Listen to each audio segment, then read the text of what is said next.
वो कुआं जो हर पूर्णिमा को किसी को बुलाता है। हिंदी मिस्ट्री, हॉरर और इमोशनल स्टोरी। प्रस्तावना। उत्तर प्रदेश के एक छोटे से गांव नैना गांव में एक पुराना कुआं है। लोग उसे पिशाच कुआं कहते हैं।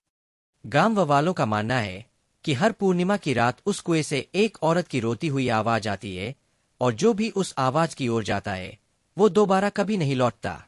अध्याय 1। अर्जुन की गांव में एंट्री। अर्जुन एक खोजी पत्रकार था। उसने गांव के बारे में एक रहस्यमय खबर पढ़ी और वीडियो डॉक्यूमेंट्री बनाने के लिए वहां पहुंचा। अर्जुन को गांव के बाहर ही लोगों ने चेतावनी दी, बाबूजी, वो कुआं तो बहुत ही भयानक है, वहां दिन में भी कोई नहीं जाता। लेकिन अर्जुन ने फैसला किया कि वह सच का पता लगाएगा। अध्याय 2। रामदीन बाबा और गांव का रहस्य। अर्जुन गांव के सबसे बुजुर्ग इंसान रामदीन बाबा से मिला। बाबा ने कांपती आवाज में बताया, आज से 50 साल पहले सावित्री नाम की लड़की थी, बहुत सुंदर, लेकिन मजबूरी में उसे कुएं में धकेल दिया गया था। उसकी आत्मा आज भी वही है। अध्याय 3। पहली पूर्णिमा और कैमरा सेटअप। अर्जुन ने निर्णय लिया कि वो पूर्णिमा की रात उस कुएं पर कैमरा लगाएगा।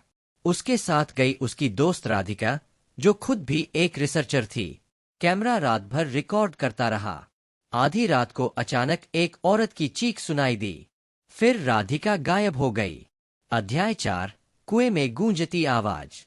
अर्जुन जब अगले दिन कैमरा चेक करता है, उसमें दिखता है राधिका एक महिला की परछाई के पीछे जाती है और फिर अंधेरे में गुम हो जाती है।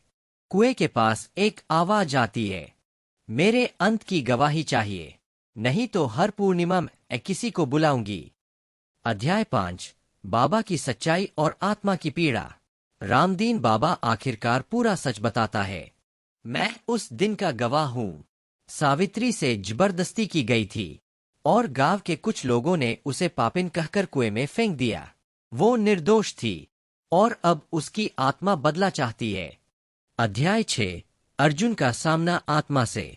अर्जुन अगले पूर्णिमा पर अकेले कुएं पर जाता है। वह कहता है, सावित्री, तुम निर्दोष थी, मैं तुम्हारी कहानी दुनिया को बताऊंगा। कुएं से एक हल्की नीली रोशनी निकलती है। सावित्री की आत्मा दिखती है। वो मुस्कुराती है और कहती है, सच को आवाज मिल गई, अब मैं मुक्त हूं। और साथ ही कुएं से राधिका बाहर निकल आती है, बेहोश लेकिन जिंदा। अध्याय 7। अंत और नई शुरुआत। अर्जुन ने पूरी कहानी को डॉक्यूमेंट्री में बदला और यूट्यूब पर डाला। वह वीडियो वायरल हो गया। अब नैनागाम का कुआं भूतिया नहीं, बल्कि एक प्रेम और अन्याय की याद बन गया है।